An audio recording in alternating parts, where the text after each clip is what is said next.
Hello students, आप सभी का हार्दिक स्वागत है आपके अपने यूट्यूब चैनल VLDA कैंपस पर। और स्टूडेंट्स, जैसा कि आपको पता है कि आज हमारा जो VLDA एंट्रेंस एग्जाम 2026 का यूट्यूब के ऊपर बैच स्टार्ट हो रहा है। उस बैच को कैसे लेना है और किस तरह से क्या प्रोसीजर रहेगा, वो सारा मैंने आपको लास्ट वीडियो में बता दिया था। तो बच्चों, आज की जो हमारी क्लास रहेगी वो इलेक्ट्रिसिटी चैप्टर की रहेगी, क्योंकि इलेक्ट्रिसिटी चैप्टर अभी तक हमने एक ही क्लास में किया है। ठीक है, तो इसको हम कंटिन्यू कर रहे हैं, ज़्यादा टाइम वेस्ट ना करते हुए। बस छोटी सी रिक्वेस्ट रहेगी, वीडियो को लाइक कर देना बच्चों। हाँ जी, तो हमने लास्ट जो पढ़ लिया था वो जान लिया था इलेक्ट्रिसिटी के बारे में, चार्ज के बारे में, इलेक्ट्रॉन्स के बारे में। ठीक है, अब हम जानेंगे ओम्स लॉ के बारे में। हिंदी में इसको कहते हैं ओम का नियम। क्या कहते हैं इसको? ओम का नियम। तो ओम का नियम बच्चों हमें क्या कहता है? ये एक तरह का एक्सपेरिमेंट है। एक तरह का क्या है? एक्सपेरिमेंट है। इस एक्सपेरिमेंट से ही हमें पता चलेगा कि क्या कम हो रहा है, क्या ज्यादा हो रहा है। तो सबसे पहले वाली बात इसने क्या कही कि एट कांस्टेंट टेम्परेचर, कि जब टेम्परेचर कांस्टेंट हो, स्थिर हो, तापमान स्थिर हो, तो उस टाइम जब करंट फ्लो करेगा किसी कंडक्टर से, किसी चालक से जब करंट गुजरेगा, तो वो क्या होगा? डायरेक्टली प्रोपोर्शनल होगा। क्या होगा? डायरेक्टली प्रोपोर्शनल होगा किसके? पोटेंशियल डिफरेंस के, यानी विभवांतर के, जो इसके एंड्स के अक्रॉस रहेगा। यानी इसका कहने का मतलब क्या है वो समझो आप। इसका कहने का मतलब ये है भी, जब भी मान लो कोई कंडक्टर है। अब कंडक्टर हमने मान लिया बल्ब को। किसको मान लिया? बल्ब को। ये बल्ब कोई भी कंडक्टर है बच्चों। ये कब तक जलेगा? ये कब तक हमें रोशनी देगा? इस चीज को ध्यान से समझा। ठीक है, क्योंकि ये जो चीजें है ना बच्चों, बहुत काम की चीजें हैं हमारे। ठीक है, ये रोशनी कब तक देगा? जब तक इसके एंड पे बैटरी जुड़ी हुई है, इसको करंट मिल रहा है, तब तक। ठीक है, समझ गई बात। और दूसरी बात इसने क्या कही कि टेम्परेचर है ना, तापमान है, वो कांस्टेंट है, तापमान बढ़ नहीं रहा, वो एक ही जगह स्टेबल है, एक ही जगह पे है वो। दूसरी बात इसने क्या कही कि जो इसमें से करंट फ्लो करेगा, यानी जो आई इसमें से, यानी करंट का मतलब बच्चों पता है ना हिंदी में? हाँ जी बच्चे, बताइए।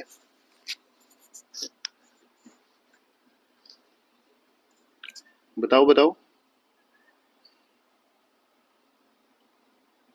करंट का मतलब होता है धारा, विद्युत धारा। विद्युत धारा जो इसमें से फ्लो करेगी वो किस पे डिपेंड करेगी? पोटेंशियल डिफरेंस यानी विभवांतर पे, जो हमने बैटरी लगाई है उस बैटरी के ऊपर। वो बैटरी जितनी देर काम करेगी उतनी ही देर ये बल्ब जलेगा। दूसरा मतलब क्या है कि जितनी हम इसको वोल्टेज देंगे उतना ही करंट मिलेगा।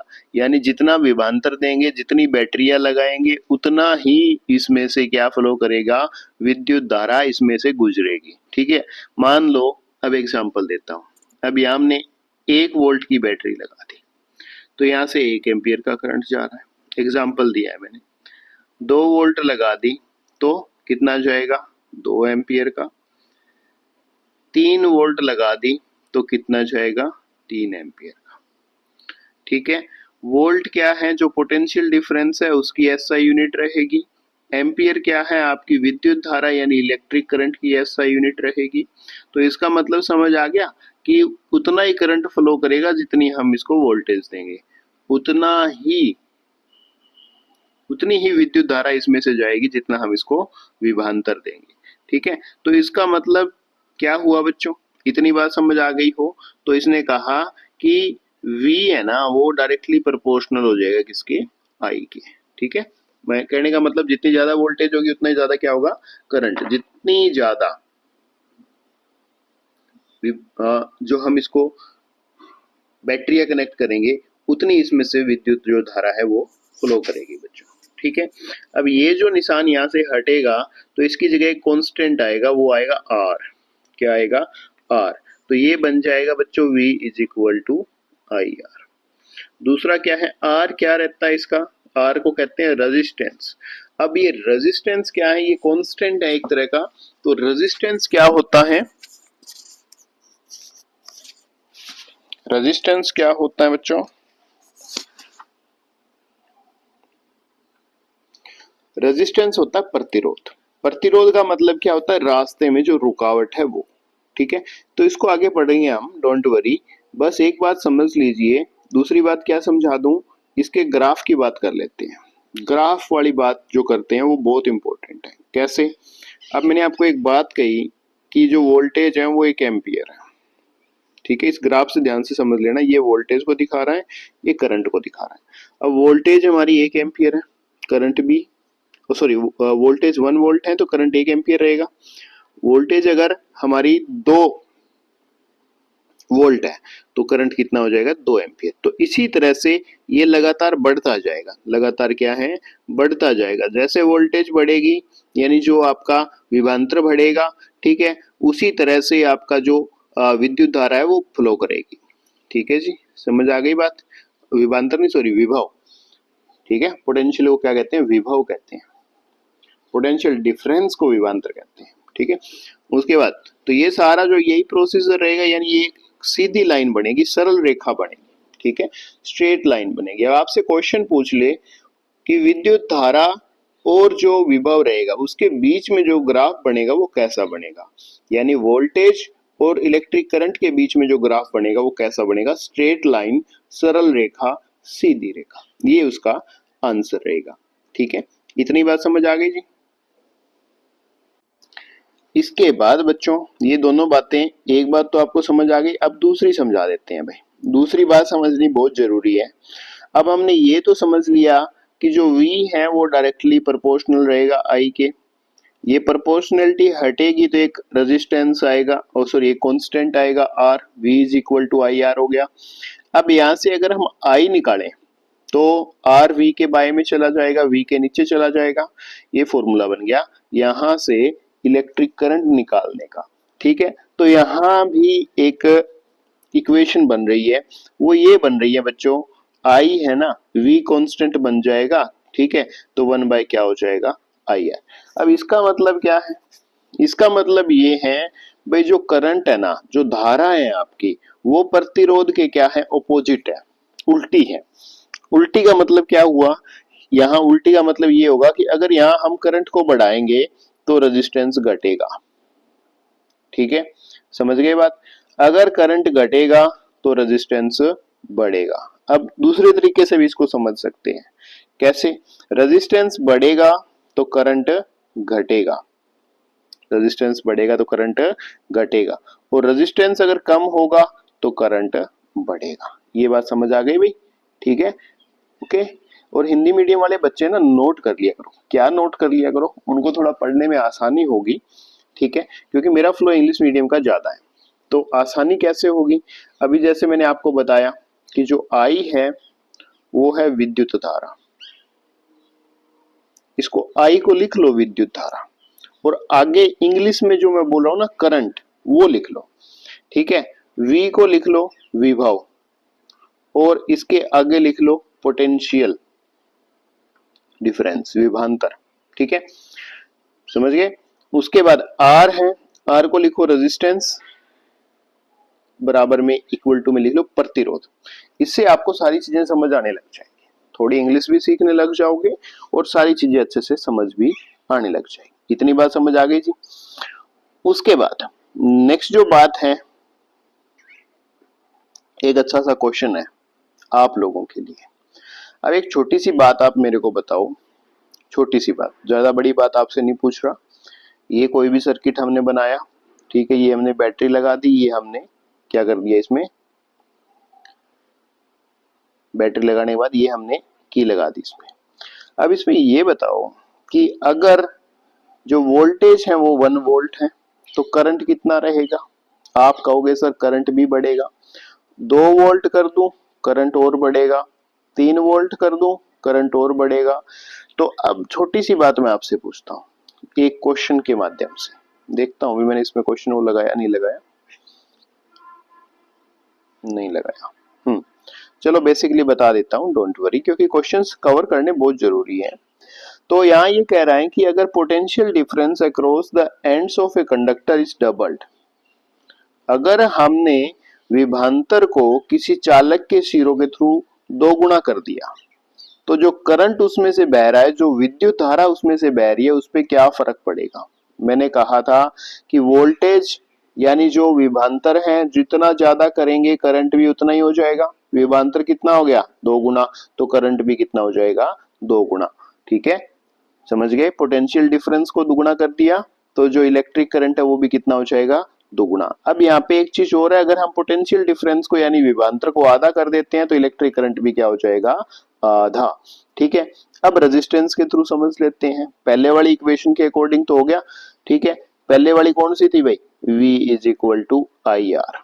इसके हिसाब से तो बात समझ आ गई। अब दूसरी बात क्या है बच्चों, दूसरी इक्वेशन हमने पढ़ी थी रेजिस्टेंस वाली, उसमें ये पढ़ा था कि रेजिस्टेंस बढ़ेगा तो इलेक्ट्रिक करंट घटेगा। ठीक है, रेजिस्टेंस बढ़ेगा तो इलेक्ट्रिक करंट घटेगा, और रेजिस्टेंस घटेगा तो इलेक्ट्रिक करंट बढ़ेगा। अब रेजिस्टेंस क्या था बच्चों, प्रतिरोध। इलेक्ट्रिक करंट क्या है, विद्युत धारा। तो प्रतिरोध बढ़ेगा तो विद्युत धारा घटेगी, प्रतिरोध घटेगा तो विद्युत धारा बढ़ेगी। ठीक है, और प्रतिरोध बढ़ेगा तो विद्युत धारा घटेगी। समझ गए भाई हिंदी वाले। ठीक है, तो इस तरह से क्या है, इन चीजों को हम समझेंगे। अब क्या है दूसरी चीज, अब यहाँ का रेजिस्टेंस डबल हो गया, तो आंसर दो भाई, करंट पे क्या फर्क पड़ेगा, करंट यानी जो आपकी इलेक्ट्रिक विद्युत धारा है वो क्या हो जाएगी, आधी हो जाएगी। ठीक है, अगर हम प्रतिरोध को आधा कर देते हैं तो करंट क्या हो जाएगा, डबल। ये बातें याद रखने की है, कई बार क्वेश्चन में पूछ ली जाती है।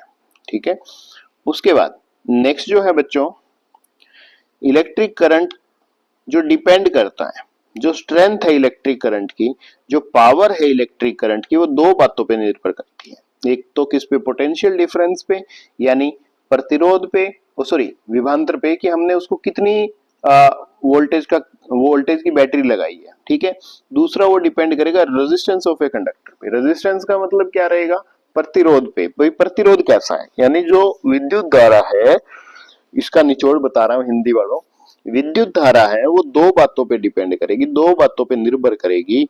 एक तो हमने उसको विभवांतर कितना दिया। ठीक है, क्योंकि जो करंट है वो विभवांतर के डायरेक्टली प्रोपोर्शनल होगा। विभवांतर बढ़ेगा करंट बढ़ेगा, विभवांतर घटेगा करंट घटेगा। समझ गए बात। दूसरी वो डिपेंड करेगा प्रतिरोध के ऊपर। प्रतिरोध बढ़ेगा तो विद्युत जो धारा है वो घटेगी। ठीक है, प्रतिरोध अगर आपका घटेगा तो विद्युत धारा बढ़ेगी। ये दो बातें ध्यान रख लेना। इंग्लिश मीडियम वालों को आई थिंक समझ आ गई होगी। किसी भी बच्चे का किसी तरह का कोई डाउट रहता है तो कमेंट सेक्शन में मेंशन कर सकते हो आप लोग। इसके साथ साथ आप हमें टेलीग्राम पे भी अपना डाउट सेंड कर सकते हो, उसका आपको प्रॉपरली सॉल्यूशन दिया जाएगा। टेलीग्राम का जो लिंक रहेगा वो डिस्क्रिप्शन में रहेगा। ठीक है, उसके बाद अब रेजिस्टेंस यानी फॉर्मूला। अब आपसे कोई पूछ ले ओम का नियम क्या था। ठीक है, ओम का नियम क्या था, तो आपको एक ही चीज ध्यान रखनी है बच्चों, V is equal to I R. V is equal to I R. ठीक है, दूसरी बात ये समझ लेना, ये वाली। ठीक है, समझ गए। इन पे क्वेश्चन आते हैं तो ये चीजें फॉर्मूले ध्यान रख लेना। ठीक है ना, और इतनी सारी बातें अगर आप मैंने आपको बता दी तो यहाँ मेरे हिसाब से तो अब कोई डाउट नहीं रहना चाहिए। फिर भी अगर कोई डाउट रह जाएगा तो मैं आपको दोबारा किसी भी तरह का कोई डाउट रहेगा दोबारा बता दूंगा। अब एक एग्जांपल लेते हैं छोटा सा। ठीक है, एक छोटा सा एग्जांपल लेते हैं। अगर तार क्या होगी, मोटी होगी। ठीक है, तार क्या होगी, मोटी होगी, तो जो रेजिस्टेंस है ना, रेजिस्टेंस है वो क्या होगा,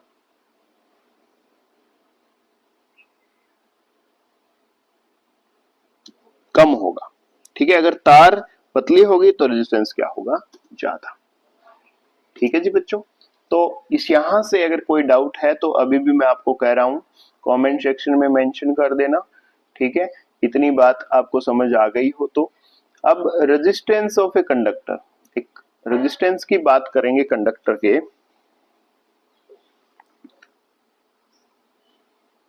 ठीक है, और वो डिपेंड, प्रतिरोध की बात करेंगे बच्चों।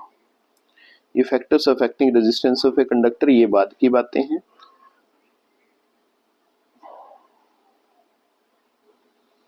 हाँ, रेजिस्टेंस के बारे में वैसे तो मैंने आपको थोड़ा थोड़ा बता दिया था, ठीक है। और चलो दोबारा रिपीट कर देते हैं। रेजिस्टेंस होता है ना किसी कंडक्टर का, प्रतिरोध होता है ना किसी कंडक्टर का, वो क्या चीज होती है उसको समझना बहुत जरूरी है। तो रेजिस्टेंस होती है, जैसे हमने बात की थी विद्युत धारा की, विद्युत धारा अगर हमारी किसी रास्ते से किसी पथ से पास हो रही है, ठीक है, तो उसके बीच में जो रुकावट आ रही है, यानी उसको बहने से, फ्लो करने से, इलेक्ट्रिक करंट को जो चीज रोक रही है, उसको हम क्या कहेंगे? प्रतिरोध, रेजिस्टेंस। क्या कहेंगे? प्रतिरोध, रेजिस्टेंस। इसको हम डिनोट करते हैं आर से। किससे डिनोट करते हैं? आर से। अब इसका फॉर्मूला कैसे निकल के आएगा? हमने एक चीज पढ़ ली, V is equal to I R पढ़ी थी अभी थोड़ी देर पहले, ये आर निकालना है, ठीक है। तो आई इसके बाय में आ जाएगा ना V के, तो V बाय में आई बराबर में क्या रह जाएगा? आर। ये आपका फॉर्मूला हो जाएगा बच्चों, ठीक है। तो यहां से भी सॉल्यूशन हमें करना पड़ेगा, क्योंकि हमने एक फॉर्मूला पढ़ लिया। अब वो फॉर्मूला क्या पढ़ लिया? आर है इज इक्वल टू क्या हो गया? V बाय में आई, ठीक है। तो यहाँ पे अब कुछ चीजें, फैक्टर्स इसको अफेक्ट करेंगे, तो वो क्या क्या रहेंगे ध्यान से समझो भाई। तो सबसे पहली जो रेजिस्टेंस है ना, प्रतिरोध है, प्रतिरोध डिपेंड करेगा किन बातों पे, किन फैक्टर्स पे डिपेंड करेगा बच्चों, वो ध्यान से देखो। लेंथ ऑफ ए कंडक्टर, यानी वायर की लंबाई कितनी है, वायर का क्रॉस सेक्शन का एरिया कितना है, क्षेत्रफल कितना है वायर का, यानी वायर कितनी मोटी है। समझ रहे हो आसान भाषा में? पहली बात वायर कितनी लंबी है, दूसरी वायर कितनी मोटी है, ठीक है, उस पर डिपेंड करेगा। थर्ड क्या है कि वो किस तरह के पदार्थ से, किस तरह के मटेरियल से बनी हुई है, उसका नेचर क्या है। उसके बाद तापमान पे, ठीक है। जैसे अब देख लो किसी वायर में, वायर के ऊपर रबड़ चढ़ाया होता है, तो उससे बाहर करंट नहीं आता ना, तो वो उसका नेचर हो गया, ठीक है। और वायर अगर एल्यूमिनियम की है, सिल्वर की है, कॉपर की है, तो उसमें से क्या है? करंट फ्लो करता है, ठीक है। तो वो चीजें उन चीजों पे डिपेंड करती है वो किससे बनी हुई है। टेम्परेचर यानी तापमान पे भी ये डिपेंड करेगी, ठीक है जी, समझ गए बात। उसके बाद factor affecting the resistance of a conductor, एक कंडक्टर को जो ये कैसे इफेक्ट करेंगे, कौन कौन से फैक्टर इफेक्ट करेंगे, हमने बात की थी, तो ये मैंने आपको बता दिए चारों के चारों। पहला फैक्टर है इफेक्ट ऑफ लेंथ। अब लेंथ का क्या इफेक्ट आएगा बच्चों करंट पे, कंडक्टर पे? इस बात को ध्यान से समझो आप, क्योंकि ये समझने वाली चीज है। कैसे? प्रतिरोध है ना किसी भी कंडक्टर का, प्रतिरोध रेजिस्टेंस है किसी भी कंडक्टर का, वो डिपेंड करेगा कंडक्टर की, डायरेक्टली प्रोपोर्शनल होगा, ये हमने बात पढ़ी थी, ठीक है, किसके? लेंथ ऑफ ए कंडक्टर के। यानी यहां मैंने आपको ये कहा था कि जितनी ज्यादा तार की लंबाई होगी, प्रतिरोध उतना ही ज्यादा होगा, ठीक है। डायरेक्टली का मतलब ही एक होता है, जो चीज बढ़ रही है तो दूसरी चीज भी बढ़ेगी, ठीक है। इनवर्सली का मतलब क्या होता है? एक चीज बढ़ रही है तो दूसरी घटेगी, ध्यान रख लेना इस चीज को। तो इसके बाद इफेक्ट ऑफ लेंथ हमने बात करनी है, तो यहां मैंने आपको कहा, एक एग्जांपल के थ्रू देखते हैं बच्चों, कि अगर हमने लेंथ किसी वायर की डबल कर दी तो रेजिस्टेंस पे क्या फर्क पड़ेगा। वायर की तार की लंबाई को अगर हमने 2 गुना कर दिया तो प्रतिरोध पे क्या फर्क पड़ेगा बच्चों।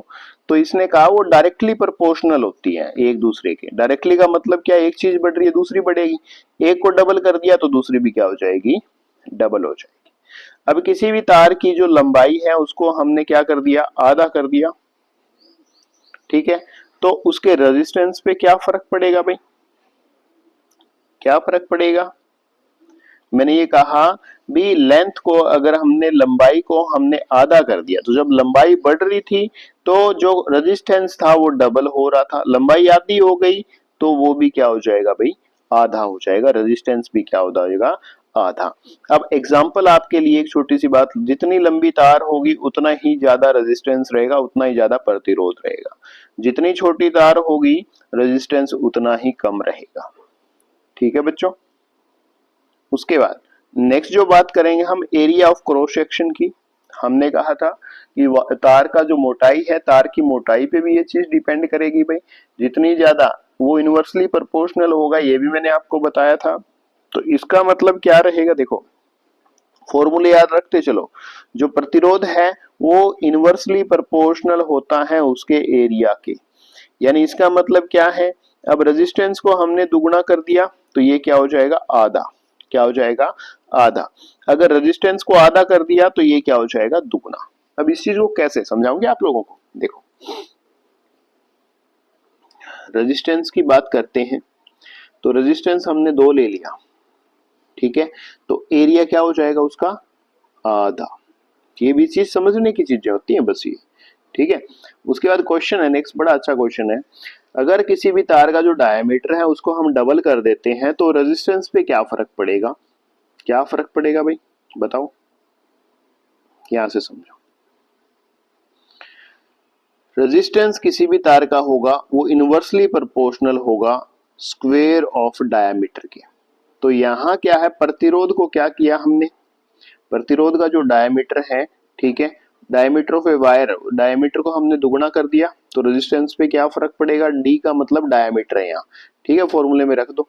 क्या कर दिया, दुगुना कर दिया, तो ये लो भाई दुगुना हो गया, तो ये कितना हो गया, 1/4, तो 1/4 इसका क्या आ गया आंसर, ठीक है। समझ गए इतनी बात भाई, कोई दिक्कत यहाँ तक, किसी को दिक्कत है तो बताओ, दोबारा बता देते हैं भाई।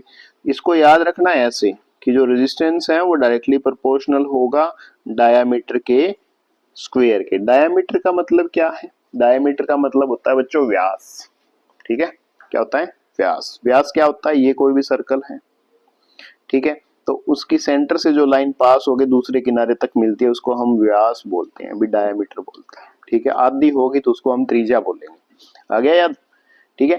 तो अब यहाँ हमने क्या पढ़ा कि जो रेजिस्टेंस है वो डायरेक्टली प्रोपोर्शनल होगा डायमीटर के स्क्वायर के। प्रतिरोध, प्रतिरोध को अब इसने क्या इसने कहा डायमीटर क्या कर दिया, डबल कर दिया, तो डी की जगह डबल रख दो भाई, 2 रख दो, 2 का स्क्वायर, तो ये आ जाएगा 1/4, ये आपका क्या रहेगा आंसर। उसके बाद effect of area of cross section of a conductor, हमने बता दिया आपको कि रेजिस्टेंस है किसी कंडक्टर का वो इनवर्सली प्रोपोर्शनल रहेगा किसके, एरिया के क्षेत्रफल के इनवर्सली प्रोपोर्शनल रहेगा, लेंथ के डायरेक्टली, लंबाई के डायरेक्टली प्रोपोर्शनल रहेगा, ठीक है। ये बातें याद रखने की है बच्चों, ये बाद में मार खा जाओगे आप कि जो रेजिस्टेंस है वो डायरेक्टली प्रोपोर्शनल लेंथ के हैं, रेजिस्टेंस है वो इनवर्सली प्रोपोर्शनल 1/2 के हैं। डायरेक्टली का मतलब एक चीज बढ़ेगी तो दूसरी भी बढ़ेगी, रेजिस्टेंस बढ़ेगा लेंथ बढ़ेगी, रेजिस्टेंस भी बढ़ेगा, ठीक है। एरिया बढ़ेगा तो यहाँ देख लो दूसरे के अकॉर्डिंग, एरिया बढ़ेगा तो रेजिस्टेंस घटेगा, एरिया घटेगा तो रेजिस्टेंस बढ़ेगा, इनवर्सली है उल्टा है, ध्यान रखना। देख लो जी, अब यहाँ क्वेश्चन आ गया, ये the area of cross section is doubled, कि अगर हम क्रॉस सेक्शन का जो क्षेत्रफल है किसी भी मटेरियल का उसको दोगुना कर दें तो रेजिस्टेंस पे क्या फर्क पड़ेगा, तो जो एरिया के वो क्या होती है बच्चों, इनवर्सली प्रोपोर्शनल होती है, वो डबल हो रहा है, एरिया डबल हो रहा है तो रेजिस्टेंस क्या हो जाएगा, आधा हो जाएगा, हाफ हो जाएगा, सही ऑप्शन रहेगा। Area of cross section of a wire is half, अगर हम क्रॉस सेक्शन के एरिया को आधा कर दें, पहले क्या किया था दुगुना, अब आधा कर दिया तो रेजिस्टेंस पे क्या फर्क पड़ेगा, रेजिस्टेंस हो जाएगा दुगुना, ठीक है जी। यहां तक अगर किसी को कोई दिक्कत है तो कमेंट बॉक्स में मेंशन करो भाई, ठीक है। आपकी समस्या का समाधान हम करेंगे, समस्या को सॉल्व करने के लिए यहाँ बैठे हैं, और किसी को कुछ समझ ना आ रहा है तो बता दो भाई, मेरे हिसाब से सब कुछ समझ आ रहा होगा।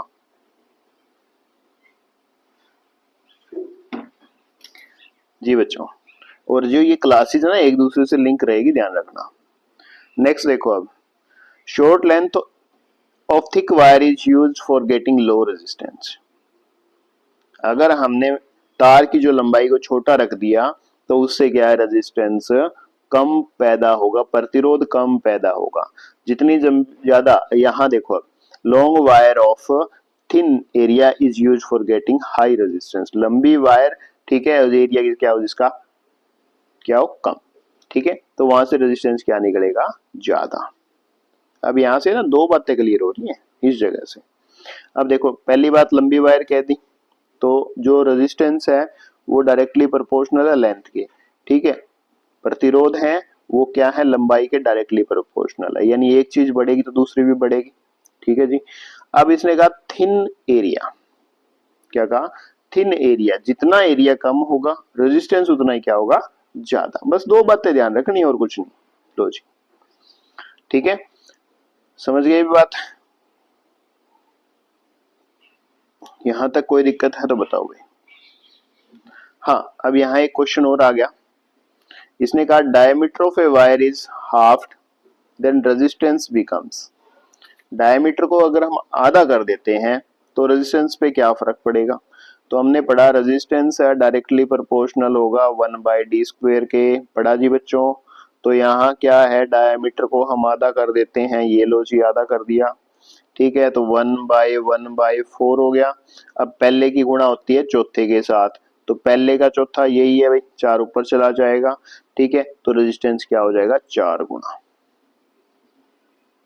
ठीक है जी, ठीक है सर। उसके बाद effect of the nature of material of a conductor. अब जो कंडक्टर हैं वो किसी पदार्थ से बने हुए होते हैं, तो उनका क्या फर्क पड़ेगा भाई? तार है अगर वो सिल्वर की बनी हुई है, सिल्वर की बनी हुई है, तो उसका रेजिस्टेंस नेग्लिजिबल होगा, ना के बराबर होगा। चांदी की तार होगी तो जो प्रतिरोध रहेगा वो ना के बराबर रहेगा। अगर कॉपर और एल्यूमिनियम की रहेगी, ठीक है, तो वहां क्या है, रेजिस्टेंस बहुत कम रहेगा। तो इसका मतलब क्या है, सबसे जो अच्छा जो कंडक्टर है, सबसे अच्छा कंडक्टर क्या है, सिल्वर है। सिल्वर बहुत महंगा है अभी आज के टाइम में, हाहाकार मचा रखा है ट्रंप ने, ठीक है। ट्रंप और ईरान का जो युद्ध चल रहा है, कहते हैं उससे सिल्वर कनेक्टेड है, तो सिल्वर इसीलिए कहते हैं हाई जा रहा है, ठीक है। तो सिल्वर क्या है, सबसे महंगा, इसलिए क्या यूज करते हैं भाई, कॉपर और एल्यूमिनियम को यूज करते हैं, ठीक है। अब ध्यान से भाई नेक्स्ट, अगर कोई भी तार है निक्रोम से बनी है, तो उसका जो प्रतिरोध रहेगा वो 60 गुना रहेगा, ठीक है, जो कॉपर और एल्यूमिनियम से बनी हुई तार होगी। यानी निक्रोम क्या है, अच्छा कंडक्टर नहीं है, ठीक है ना। जहां रेजिस्टेंस ज्यादा होता है वहां से करंट कम पास होता है, करंट कम पास होगा तो भाई दिक्कत आएगी ना, समझ गए ना मेरी बात। तो जितना ज्यादा रेजिस्टेंस हमारे लिए अच्छा नहीं है, रेजिस्टेंस क्या होना चाहिए, कम होना चाहिए, तभी करंट बिल्कुल सही फ्लो करेगा। अब है भाई इफेक्ट ऑफ टेम्परेचर, रेजिस्टेंस पे टेम्परेचर का क्या असर पड़ेगा बच्चों? टेम्परेचर की अगर हम बात करते हैं तो प्योर मेटल के अंदर अगर हम टेम्परेचर को बढ़ाएंगे तो ठीक है, और डिक्रीज करेंगे टेम्परेचर को, तो वहां क्या है,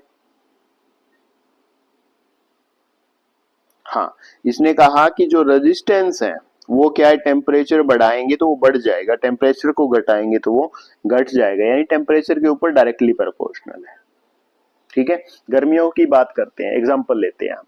गर्मियों में हमारे घर में कहते हैं डिम लाइट, लाइट क्या है, डिम है, कम आई है। उसका रीजन क्या होता है? उसका रीजन यही होता है, तापमान बढ़ेगा, रेजिस्टेंस बढ़ेगा और उसमें से करंट कम फ्लो करेगा, ठीक है जी, समझ आ गई बात। तो इस बात को ध्यान रख लेना, मैग्नीन है, कंस्ट्रटन है, निक्रोम है, इनके ऊपर टेम्परेचर का कोई भी असर नहीं पड़ता, ठीक है। उसके बाद नेक्स्ट जो बात करेंगे बच्चों वो नेक्स्ट क्लास में करेंगे, क्योंकि हर एक चीज को हम जोड़ जोड़ के पढ़ेंगे तो बेटर रहेगा। अब यहाँ आप लोगों के लिए एक क्वेश्चन रहेगा, जो रेजिस्टेंस है, ठीक है, उसकी एसआई यूनिट क्या होगी, इसका आंसर आप कमेंट बॉक्स में दोगे बच्चों। और इसके साथ साथ इस क्लास को 2 बार देख लेना, एक बार अपने हाथ से राइट कर लेना, सारी चीजें क्लियर हो जाएगी, किसी तरह का कोई डाउट नहीं रहेगा। नोट्स मैं आपको दे दूंगा, डोंट वरी, बस प्रैक्टिस कर लेना एक बार जस्ट, ठीक है जी। एमसीक्यूज देंगे तो आपको दिक्कत नहीं आएगी, थ्योरी क्लियर करनी बहुत जरूरी है। और इससे पहले वाली वीडियो देखनी है, उसके बाद इसको देखना है, तो यहाँ से सीरीज बन जाएगी, 5-7 दिन में आपका रूटीन भी बन जाएगा और आप लोगों को सारी चीजें समझ भी आने लग जाएगी, ठीक है जी बच्चों। तो आज के लिए इतना ही रहेगा भाई, अब पढ़ेंगे हम हमारी नेक्स्ट क्लास में, ठीक है। क्लास कैसी लगी कमेंट बॉक्स में जरूर बताना, और तब तक के लिए जय हिंद, जय भारत।